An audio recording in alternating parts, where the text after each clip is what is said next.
رجعت لكم تاني، والنهارده في الفيديو هكلمكم عن ازاي تعملوا organization للسكارفات بتاعتكم.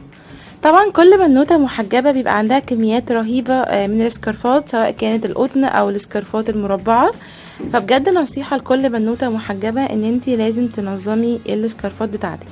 ما ينفعش تكلكعيهم وتحطيهم في دراج، لان اولا هيتكعبلوا وهيكسروه، وكمان هتنسيهم، وهتضطري ان انتي كل مره نازله علشان تلبسي سكارف، هتضطري ان انتي تطلعي كل الدرج اللي عندك، تطلعيه بره علشان توصلي للاشارب اللي انتي عايزاه. فانا جايبه لكم النهارده طريقه سهله ان انتوا ازاي تنظموا الاشاربات بحيث ان هي تبقى موجوده قدامكم وشايفين كل الاشاربات بتاعتكم، وهقول لكم كمان ايه هي الميزات بتاعتها. ده اورجنايزر انا كنت جايباه من ايكيا. طبعا هو في منه مقاسات واحجام، بس الحجم ده مناسب. بيبقى مربعات زي ما انتم شايفين كده وطويل خالص. فطبعا الميزه بتاعته ان هو مش بياخد مكان في الدولاب، لان هو بيتعلق فما بياخدش مكان خالص، وكمان شايل كل السكارفات بتاعتي، فمش مضطره ان انا كده فضيت مساحه في الادراج بتاعتي، وفي نفس الوقت ما خدتش مكان من الدولاب، وفي نفس الوقت الاشاربات بتاعتي كلها بقت قدامي.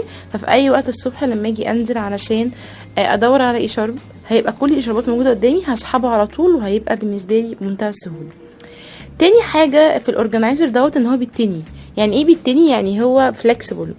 ف يعني ايه؟ يعني هو ممكن يتني لفوق، بيتني على بعض.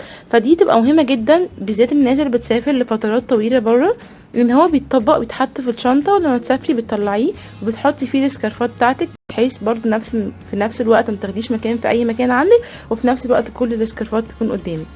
الميزه كمان وانتي مسافره ان انتي ممكن تحطي فيه البيزك، زي ما انتم شايفين. اللي عجبني فيه ان هي الدايره بتاعته واسعه.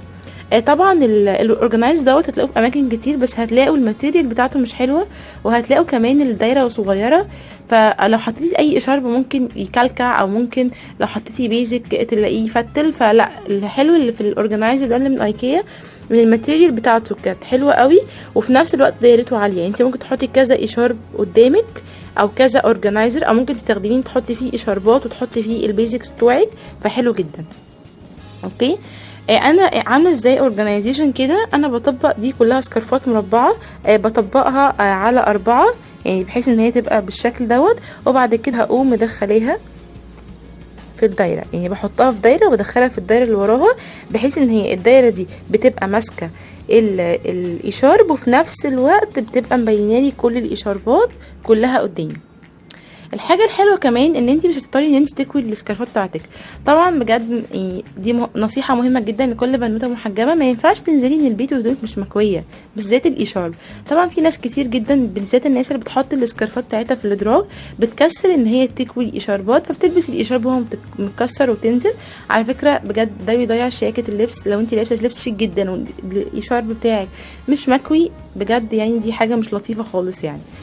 فالحلو برضو في الاورجنايزر ان هو هيديك الفرصة ان انتي تحافظي على كل السكارفات بتاعتك وهي مكوية من غير ما تتكسر، لان بمنتهى السهولة انا بعمل كده زي ما انتم شايفين، وبقوم سحبة السكارف بتاعي وبقوم مرجعة تاني. يعني بصوا فليكسبل خالص، يعني زي ما انتم شايفين كده. بيديني فرصة ان السكارفات بتاعتي تفضل مكوية.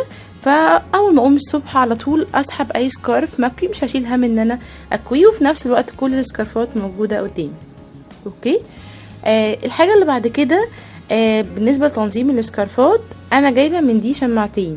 ليه جايبة اتنين؟ انا في الشماعة حاطة السكارفات المربعة بس، حاطه الحاجات الساده في الاول اللي هي القطن اللي هما المربعين، وبعد كده حاطه المشجرين زي ما انتم شايفين، وتحت خالص حاطه الاشاربات السواريه اللي هما الستانات برضو المربع، كلهم سكارفات مربعه.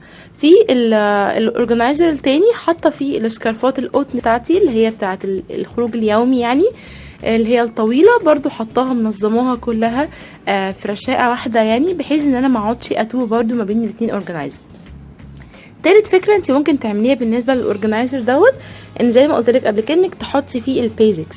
يعني البيزكس اللي هي الباديهات اللي احنا بنلبسها، طبعا كل المحجبات بيبقى عندهم بيزكس، فبدل برضو ما تحطيهم في دراج وتقعدي كل شويه تطلعي كل البيزكس بتوعك، بمنتهى السهوله انت ممكن تحطي البيزكس بتوعك الابيض والكحلي والاسود والالوان، تحطيهم في الاورجنايزر هيبقوا موجودين كلهم قدامك، ومش هياخدوا مكان في الدولاب، وهيوفروا لك مكان كمان في الادراج، وفي نفس الوقت هيبقى سهله جدا لما تقومي الصبح تبقى كل الحاجات قدامك.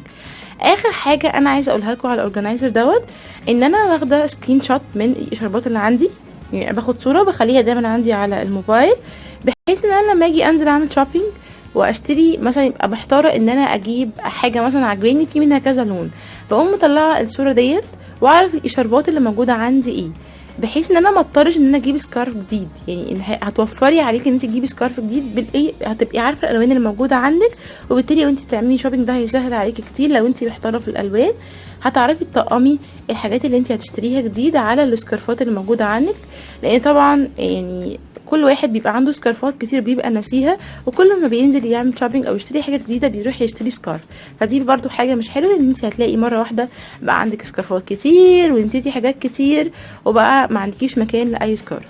فبجد نصيحه، كل بنوته لازم تعملي اورجنايزيشن للسكارفات بتاعتك. يا رب يكون الفيديو عجبكم، لو الفيديو عجبكم اعملي لايك وسبسكرايب، وتابعوني على الانستجرام وعلى السناب شات، وان شاء الله في الفيديوهات اللي جايه هقول لكم حاجات حلوه كتير ازاي تعملوا اورجنايزيشن وازاي حياتكم تبقى منظمه سهله. باي باي، واستنوني الفيديو اللي جاي.